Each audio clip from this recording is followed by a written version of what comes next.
Students, last time हमने chapter number 11 एक जादुई पत्र उसका पार्ट 1 किया था, जिसके अंदर निरंजन और लेखक ये दोनों जो है उन्होंने उनके जो चाचा थे, निरंजन के चाचा, उनके मतलब कुछ समझ में नहीं आई ऐसी हैंडराइटिंग वाला वो जो लेटर था, वो लेटर की वजह से उन्होंने संडे के दिन फर्स्ट शो में मूवी देखी। और वो भी कैसे, मैनेजर के पास जाकर एक एक्स्ट्रा चेस डलवाकर उन्होंने देखा। और जब तक इंटरवल हुआ तब तक उन्होंने वो मूवी देखी। वो इंटरवल के बाद क्या हुआ वो हम आज के सेशन में देखेंगे। तो जब इंटरवल हुआ और उस समय एक प्यून जो है वो आया और उन्होंने कहा कि मैनेजर साहब आपको बुला रहे हैं, तब लेखक ने बताया कि हमारा तो मोतिया मर गया, यानी कि मेरे तो होश को छूट गए और मुझे लगा कि अभी जरूर वो हमें पुलिस में पकड़वा देंगे कि ये झूठ मूठ के और कुछ गलत तरीके से मूवी देखने बैठ गए हैं।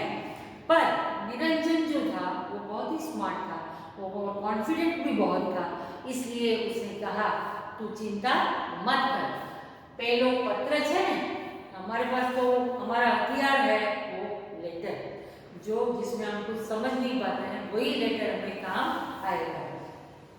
पहला पत्र है ना, बतावी नहीं छूटी जैसे वो दिखाकर हम छूट जाएंगे, यानी कि मैनेजर को तो वो लेटर दिखाया, पुलिस को भी हम वो लेटर दिखा के छूट जाएंगे। कहीं नहीं निरंजन हंसे, हमें ऑफिस में गए और डर के मारे थोड़े हेजिटेट होते हुए हम ऑफिस के अंदर गए। मैनेजर के ऑफिस में जैसे ही पहुंचे तो उन्होंने कहा आओ बैसो, चाले सुने। कहाँ क्या सोचकर वो गए थे कि जाते ही वो हमारे पे चिल्लाएंगे, हमें डांटेंगे, उसकी जगह उन्होंने कहा बैठो और चाय पियो। मैनेजर ने अत्यंत विवेक थी पूछो, यानी बहुत ही पोलाइटली उनको कहा एवी तकलीफ રહેવા દો સાહેબ। निरंजन ने खूब ठावकाईથી प्रत्युत्तर आप्यो। निरंजन जो है वो काफी स्मार्ट था, इसलिए उसने कहा अरे ऐसी तकलीफ मत लो, अने खूब ठावकाई दिया कि ठावकाई आया यानी कि रॉब से थोड़े अपने एटीट्यूड से कहा प्रत्युत्तर। प्रत्युत्तर यानी कि प्रति उत्तर, जो उन्होंने कहा उसका उत्तर दिया, रिप्लाई किया, उसको बोलते हैं रिप्लाई को बोलते हैं प्रत्युत्तर। इस तरह से उसने उत्तर दिया। तब मैनेजर ने कहा अरे एमा तकलीफ सानी, यानी यहाँ पर उनको कंफर्म भी हो गया कि ये झूठ मूठ का चाय का नाटक कर रहे नहीं है, इसलिए उसने कहा कि उसमें तकलीफ मत करो ताकि पता चल जाए कि आखिर में वो मैनेजर साहब हमारी पोल पकड़ी गई है या वो लेटर की बदौलत हमारा जो है मेहमान नवाजी कर रहे हैं। तो अरे एमा तकलीफ सानी, चा तो मंगावी દીધી છે, તમને फिल्म જોવામાં કઈ તકલીફ तो नहीं पड़ी ने, ऊपर से ये भी पूछा कि आपको फिल्म देखने में कोई तकलीफ तो नहीं हुई ना, चाय तो मैंने आपके लिए पहले से ही मंगा के रखी है। ना रे साहेब ना, आपने आज हमने घणी मदद करी છે। मैं કહ્યું શિષ્યમાં પોતાની વિદ્યા ઉતરતી જોઈ જેમ ગુરુ પ્રસન્ન થઈને વાત્સલ્યપૂર્ણ નેત્રે શિષ્ય પ્રતિ જોઈ રહે તેમ નિરંજન મારી સામે જોઈ રહ્યો। देखो ये लाइंस को पढ़ो, कितनी अच्छी तरह से दिया है कि जब ऐसे कहा गया तो वो जो लेखक है वो बड़े भावुक हो गए कि देखो तो हमको अच्छी तरह से बिठाया तो सही, ऊपर से ये हॉस्पिटलिटी भी हो रही है हमारे लिए कि चाय भी ली, तो वो जो ज़्यादा भावुक हो गए और उन्होंने कहा ना साहब ना, आज आपने हमें बहुत ज़्यादा मदद की है। और जैसे ही मैंने ऐसे कहा तो लेखक बताते हैं कि निरंजन मेरे सामने कैसे देखने लगा कि जैसे गुरु जो है अपनी विद्या शिष्य में डालते हैं और शिष्य जब ऐसे ही करने लगता है तो गुरु का अपने आप मान सम्मान आत्मसम्मान बढ़ जाता है ना, इसी तरह से उसे प्रसन्न थी गई, यानी कि खुश होकर वात्सल्यपूर्ण बड़े प्यार से मेरे सामने जैसे एक शिष्य के प्रति गुरु देखता है ऐसे देखने लगा कि हाँ, निरंजन ने कहा धीरे धीरे मैंने जो ये विद्या दी है वो उसको काम आ रही है। तब मैनेजर ने क्या कहा अरे एमा मदद सानी, ये तो हमारी फर्ज है कि इसमें मदद क्या की, ये तो मेरा फर्ज बनता है कि आप वेद साहब का लेटर लेकर आए और मैंने आपके लिए कुछ किया। પીવાઈ ગઈ. અમે મેનેજરને નમસ્તે કરીને બાકીની फिल्म पूरी करवा अंदर गए.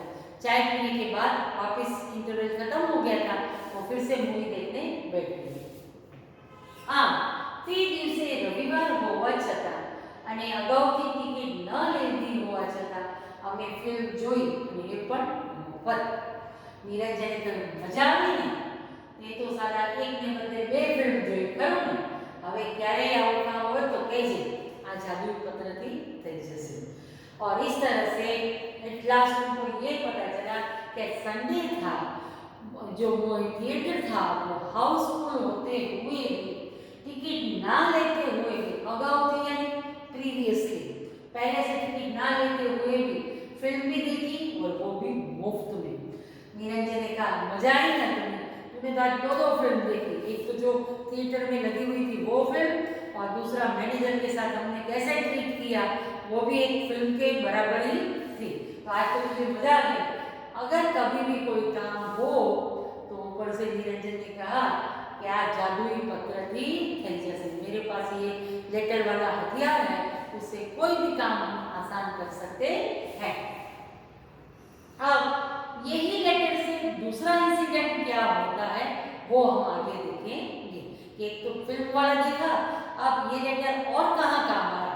तो एक सुविख्यात कंपनी में यानी बहुत ही फेमस कंपनी के अंदर कितना क्लर्क लेवाना था. लेखक बताते हैं कि अब एक बार क्या हुआ कि एक बहुत ही फेमस कंपनी थी, वो कंपनी के अंदर रिक्रूटमेंट थी क्लर्क की. तो मैं अर्जी करी यानी मैंने भी अप्लाई किया. 15 દિવસ પછી મારો इंटरव्यू હતો और 15 दिन के बाद मेरा एक इंटरव्यू था जो क्लर्क की जॉब के लिए था. मैंने आ जादुई पत्र लईने कंपनी में मैनेजर ने મળવાનો ટૂંકો सूझो. अब जॉब मिलना तो बहुत ही मुश्किल होता है और इतने सारे जो है कैंडिडेट्स आते हैं तो कंफर्म नहीं होता है कि हमको मिलेगी कि नहीं मिलेगी. इसलिए लेखक बताते हैं कि मुझे लगा कि जैसे ये फिल्म के लिए मैनेजर से मिले थे ना, ऐसे ही मुझे कुछ अपनी जॉब के लिए मैनेजर को मिलना चाहिए. तुक्को सूझ्यो यानी मन में तर्क आया, विचार आया. જ્યાં દેવદૂતો પણ પગ મૂકતા ડરે છે ત્યાં મૂર્ખાઓ દોડી જાય છે. यानी कि ये कहावत है कि જ્યાં દેવદૂતો પણ પગ મૂકતા ડરે છે ત્યાં मूर्खाओं दौड़ी जाए છે. यानी अगर कहीं पर ऐसा लगता है कि बहुत ही इंटेलिजेंस से और ऐसे काम नहीं होता है तो वहाँ पर मूर्खाओं दौड़ी जाए છે. यानी ऐसी जगह पर जिसको कुछ पता नहीं होता है वो भी अपना काम निपटा लेते हैं. ऐसा ही ख्याल उनके दिमाग में आया. ये उक्ति में घनी बार साची थी છે. मैं निरंजन ने बात કરીને पहलो पत्र आपवा कहो और कहा कि चलो तुमने मुझे बोला था तो आज क्लर्क की जॉब के लिए जब मैं जा रहा हूँ तो ये लेटर मैं भी आजमा लेता हूँ. तब निरंजन ने कहा, पत्र આપવામાં તો કશો વાંધો નથી, પણ તને એનો ઉપયોગ કરતા નહીં આવડે તો તારી નોકરી તો બાજુએ રહેશે અને ક્યાંક ભરાઈ પડીશ. यहाँ पर निरंजन की अपनी स्मार्टनेस का कॉन्फिडेंस नजर आ रहा था. उसको पता था कि लेखक थोड़े सीधे साधे हैं तो उसने कहा, मैं तेरे को लेटर तो देता हूँ, वो देने में मुझे कोई प्रॉब्लम नहीं, लेकिन क्या होगा कि अपने जैसे स्मार्टनेस उसमें नहीं है. तो इसलिए उसने कहा कि अगर तेरे को सही ढंग से उसको टैकल करना नहीं आया तो क्या होगा कि तू क्या भराई पड़ेगी, या तो कहीं तेरे को पुलिस के हवाले कर देंगे और तेरी नौकरी भी एक तरह रह जाएगी. पर मने हवे आत्मविश्वास आ गया. निरंजन के साथ रह रहे के जो लेखक बोलते हैं कि मुझे भी अपना आत्मविश्वास सेल्फ कॉन्फिडेंस बहुत ही आ गया था. मैं कहूँ तारी साथे रहीने मैं आ आवड़त केळवी लीधी छे कि तेरे साथ रह रहे के आवड़त यानी स्किल, मैंने भी ये स्किल जो है केळवी लीधी छे यानी सीख ली है, ट्रेन हो गया हूँ. અને ગુરુએ શિષ્ય પર ભરોસો રાખવો જોઈએ. ऊपर से ये भी कहा कि तू मेरा गुरु है निरंजन और आज तू ये शिष्य पे भी भरोसा कर ले कि मैं भी तेरे साथ जैसा ही ये सब करके आऊँगा. निरंजन ने મને પત્ર આપ્યો. પત્ર લઈને હું કંપનીની हेड ऑफिस से पहुंची गई. यहाँ कुछ इंग्लिश वर्ड है जैसे क्लर्क है, हेड ऑफिस है, मैनेजर है, ये सब चीज़ों को भी ध्यान रखना। कई बार एग्जाम में लास्ट टाइम भी आपको पूछा गया था ऐसे ही इंग्लिश वर्ड्स जो हैं चैप्टर में कौन कौन से यूज हुए वो आप उसको याद रखना। तो निरंजन का पत्र लेकर वो कंपनी की हेड ऑफिस आपको सबको पता है कि मेन जो मुख्यालय जो बोलते हैं, मुख्य कार्यालय जिसको बोलते हैं, वहां पर पहुंच गया। मैनेजर ना पीए, यानी पीए का मतलब है पर्सनल असिस्टेंट। मैनेजर के जो पीए थे, मैं चिट्ठी मोकली कहेલું કે લાયન્સ ક્લબના ડિસ્ટ્રિક્ટ ગવર્નરનો પત્ર લઈ હું મેનેજર સાહેબને મળવા માંગુ છું। मैनेजर का जो पीए था, पर्सनल असिस्टेंट था, उनको वो लेटर पकड़ाया और कहा कि मैं जो है मैनेजर साहब से मिलना चाहता हूँ, क्योंकि मैं ये लेटर किसका लाया हूँ, डिस्ट्रिक्ट गवर्नर जो है हमारे लायंस क्लब के, उसका लेटर लेके मैं मैनेजर साहब से मिलना चाहता हूँ। थोड़ी बार में तेड़ू आव्યું यानी बुलाया गया। मैनेजर ना पीए ऑफिस में મને લઈ જવામાં આવ્યો। मैनेजर की जो असिस्टेंट की बॉडी ऑफिस थी वहाँ पर लेके गए। अब पहुँच तो गए कि चलो स्मार्टली मैंने ये काम तो कर लिया, पर मारी घबराहट बढ़ती चली गई।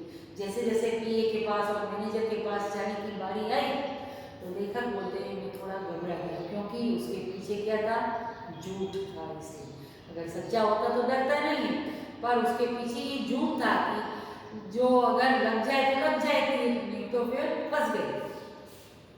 इसीलिए मारी घबराहट बढ़ती रहती है। અને મારાથી કઈ ગલ્લા તલ્લા यानी स्टैमिंग, मुंह से बोलने में कुछ गड़बड़ हो गई तो उसको बोलते हैं गल्ला तल्ला થઈ જાય તે પહેલા મેં મારું અમોઘ સત્ય વાપરી નાખ્યું। और मेरे को लगा कि बोलने में कहीं गड़बड़ हो गई और एक के बदले दूसरा बोल दिया, जो सच बात है वो निकल गई, तो इसलिए वो बोलने के पहले मैंने मैनेजर साहब के सामने, पहले पीए के सामने क्या कर दिया, मेरा अमोघ शस्त्र, अमोघ यानी चमत्कारी, इफेक्टिव शस्त्र जो है वो था। और वो शस्त्र क्या था, लेटर। અને વાપરી નાખ્યો। एकदम पहला पत्र में पीएम ना हाथ में મૂકી દીધો। और जैसे ही वो लेटर मैंने बस कुछ बोला नहीं, सीधा ही वो लेटर मैंने पीए जो था उसके हाथ में रख दिया। पत्र જોઈને ये चमक्या, लेटर देखकर वो एकदम चमक गई, उसकी आंखों में चमक आ गई और उसने कहने लगा आ तो वेद साहब नो पत्र है। वो जो पर्सनल असिस्टेंट था उसने कहा कि आ तो वेद साहब नो पत्र है। और इतना कंफर्म हो गया, इसलिए लेखक बोलते हाँ मैं पण कहूं तमे इनमें क्या थी हो।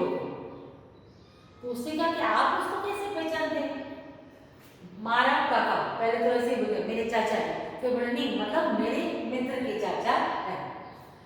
पत्र में શું લખ્યું છે, पहले सनातन प्रश्न तेना मुखમાંથી સરી પડ્યો। पर्सनल असिस्टेंट ने भी देखा कि हाँ, पर ये लेटर में लिखा क्या है, वही सनातन जो हमेशा से लेटर को देख के आता था, वही सनातन प्रश्न आया कि इसमें लिखा क्या है। मैं पत्र उखेड़ो नहीं, लेखक को भी पता नहीं था कि इसमें क्या लिखा हुआ था और किस वजह से मैं ये यूज करना चाहता हूँ, वो भी नहीं बताना चाहते थे। इसलिए उन्होंने क्या था कि मैं पत्र को ये जोयो नहीं। अब उखेड़ो हो तो एक महीने के जरा हंसे। पर्सनल असिस्टेंट ने कहा कि अगर आपने खोल के उसको देखा होता तो भी हंसने लगा, मतलब आपको ये बात समझ में भी आएगी नहीं। તે હસ્યા અને ઊભા થઈને અંદરની કેબિનમાં गया और फिर पर्सनल असिस्टेंट मैनेजर की केबिन में पहुंच गए। केबिन ये भी एक इंग्लिश वर्ड है। हूँ खरेखर घबराई गई। अब उसको लगा कि पता नहीं अब क्या होने वाला है। यहाँ तो पता भी चल गया कि वेदसाट का लेटर है, ऊपर से किस चीज का है वो भी पता नहीं है, तो अब आगे मेरा मैनेजर के सामने सामना कैसे होगा। અને કુરુક્ષેત્રના મેદાનમાં મૂંઝાઈ ગયેલા अर्जुन જેવી મારી સ્થિતિ હતી। ये लाइन जो है वो अंडरलाइन करके रखना बहुत ही ज़्यादा इम्पोर्टेंट है, क्योंकि ये कई बार वन लाइन आंसर्स में या तो ब्लैंक्स में भी पूछी जाती है कि कुरुक्षेत्रना मैदाનમાં મૂંઝાઈ ગયેલા अर्जुन જેવી મારી સ્થિતિ मैनेजर के सामने खड़े रहते वक्त कैसी थी? जैसे कुरुक्षेत्र के मैदान में जब कौरव और पांडवों के बीच में महाभारत का युद्ध हो रहा था, उस समय जब अर्जुन रथ में गया और उसने देखा कि अरे मेरे सामने मेरे सब कौरव भाई हैं, मेरे चाचा हैं, बड़े पिता हैं, भीष्म पिता हैं, मेरे गुरु द्रोणाचार्य हैं, वो सबके सामने मैं दुश्मन बन के युद्ध कैसे करूँगा? ये उसकी मनस्थिति थी। ऐसी सिचुएशन में जो अर्जुन था, वैसी स्थिति आज लेखक की भी थी कि अब मैनेजर मुझे क्या बोलेंगे, वो उसको समझ में आ रहा नहीं था। इसलिए ये लाइन को हमेशा याद रखना। पर मारो कृष्ण निरंजन क्या हाजर न थे। हालत तो थी कि कैसे करूं, पर अर्जुन के साथ उस समय कौन थे? श्री कृष्ण, जिन्होंने उनको गीता ज्ञान दिया और उसको समझाया कि अगर सत्य की लड़ाई लड़नी है तो उसमें सामने कौन है वो कभी भी देखना नहीं चाहिए। यहाँ पर श्री कृष्ण के तौर पर, उनके जो सारथी के तौर पर आज निरंजन उसके साथ नहीं था। थोड़ी वार बाहर आया ने कहूं अंदर जाओ, साहब बोलावे छे। थोड़ी देर के बाद पी आया और उसने कहा मैनेजर साहब को बुला रहे थे। अब लेखक की स्थिति बहुत ही कठिन हो गई थी। ते तो ध्रुजवा लगे, शिवरिंग होने लगा उनको कि अब कांपने लगेगी, अब क्या होगा, या तो ये पार या तो वो पार। ऐसे करके हुआ। घड़ी भर तो मैंने थोड़ा कि हूँ यहाँ नासिक जाऊँ कि लेटर तो दे दिया तो चलेगा, लेकिन मैं यहाँ से भाग जाता हूँ। अगर कुछ गलत सलत हो गया, मैं पकड़ा गया तो ये बात उनके दिमाग में आई। पर इन કરવામાં हिम्मत चाहिए नहीं। वो करने की भी उसको हिम्मत नहीं हुई कि एक बार वो लेटर पहुंच गया है तो अब मुझे किसी भी तरह से उसका सामना करना ही है। फांसी की खोली तरफ जतो हूँ तेन घसराते पगे हूँ अंदर गया।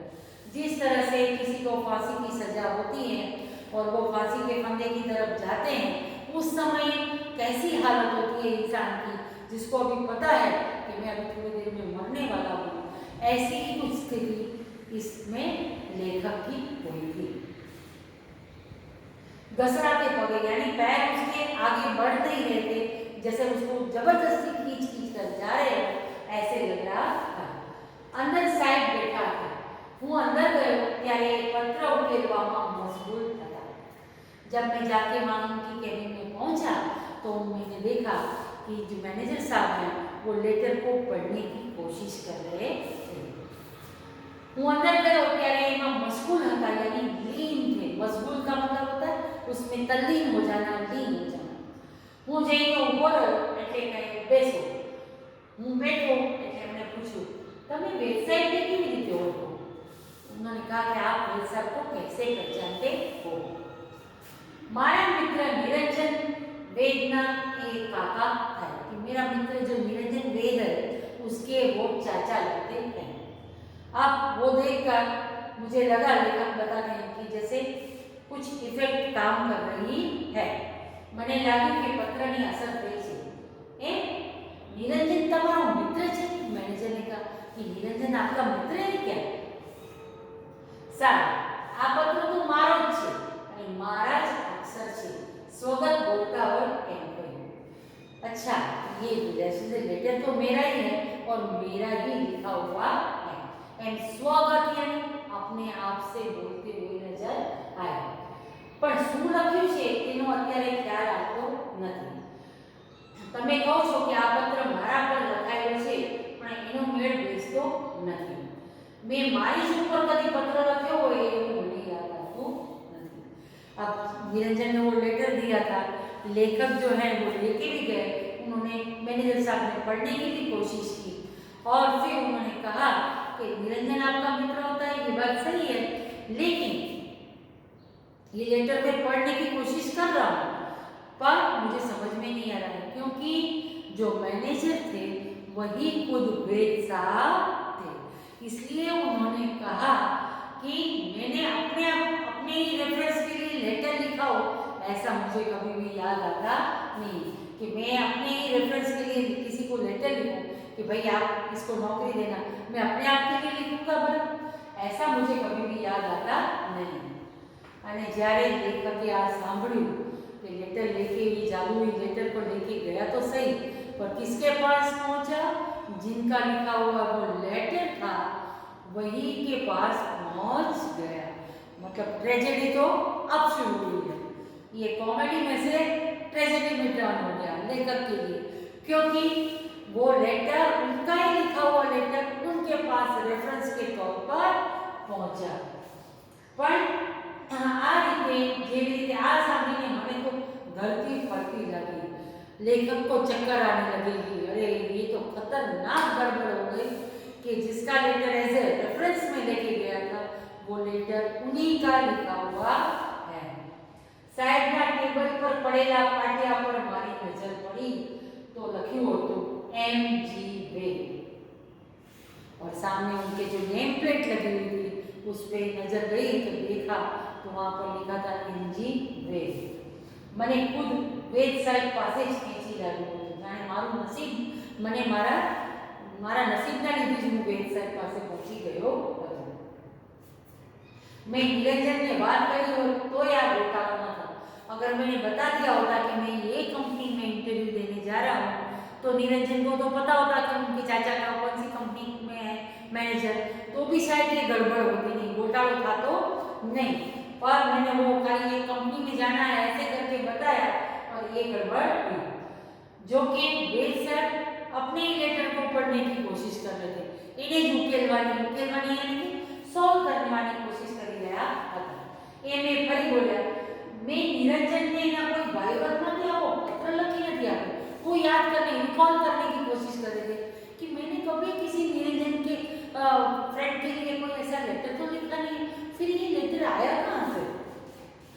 मारा માટે આવો પત્ર એવું મને યાદ આવતું નથી, पर आ लेटर पे अक्षर तो मारा है, बस मुझे अंदर का मुझे खुद को भी समझ में नहीं आ रहा है, पर ये लेटर पेड भी मेरा है और ये राइटिंग भी मेरी है, इतना ही मुझे याद आ रहा है। पर मात्र पत्र कोने उद्देश्य लख्यो छे तेनो ख्याल आतो नहीं। उद्देश्य नहीं यानी किसको, मैंने ये लेटर किसको लिखा है वो मुझे अभी तक याद आ रहा नहीं है। ऐसा किसने कहा? वेद साहब।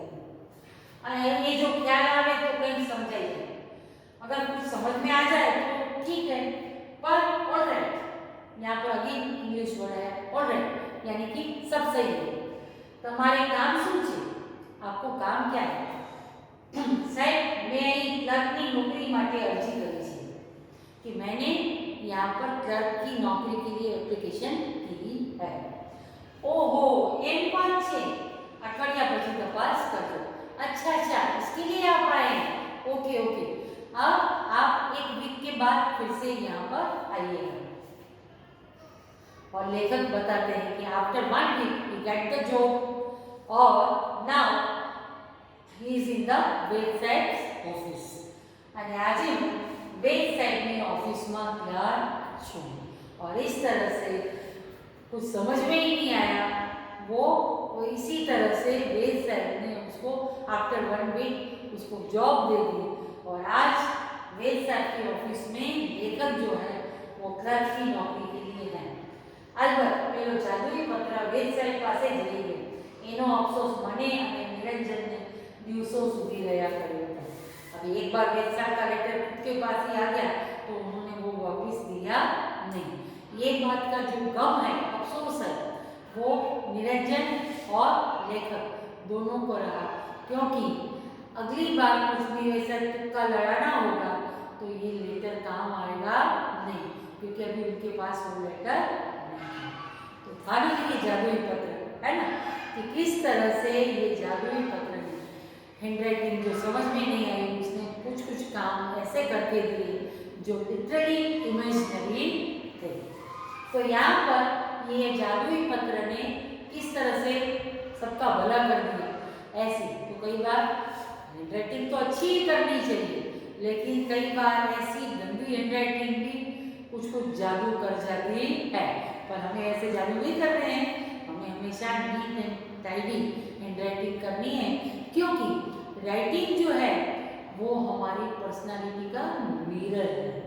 जैसी हमारी राइटिंग होगी उसी के ऊपर हमारी पर्सनालिटी कैसी है वो डिपेंड करती है। कोई भी इंसान आपकी हैंडराइटिंग देखकर आपको पहचान लेगा कि आप कैसे हैं, परफेक्ट हैं, ऑर्गेनाइज्ड हैं और हर काम आप किस ढंग से करते हैं, वो उसी के बारे में उसका आईना बन जाता है, आपका रिफ्लेक्ट करता है। इसलिए हमेशा हैंडराइटिंग को अच्छी करने की कोशिश करनी चाहिए। ये हैंडराइटिंग के बारे में हमें एक और भी चैप्टर आने वाला है, सारा अक्षर, उसके में हम और ज़्यादा डिटेल में जाएंगे। तब तक ये एक बार फिर से अपने आप से पढ़ लेना, अकेले अकेले हंस भी लेना इसके साथ और खूब मजा आएगा। यहाँ पर जो हमारे टिप्पण और ये रूढ़ि प्रयोग है वो बहुत ही कम है और हम उसको मैं आपको नोट्स के साथ भेजूंगी, वो आप अच्छी तरह से याद कर लेना। खास तौर पर इसमें याद करने वाली बात है इंग्लिश वर्ड्स कितने यूज हुए हैं वो, और मैंने आपको बताया कि कुछ कुछ ब्लैंक्स के अंदर आ सकते हैं, इसलिए ये चैप्टर को रीड जरूर करना। नेक्स्ट चैप्टर के लिए हम आगे मिलेंगे। Till then good bye.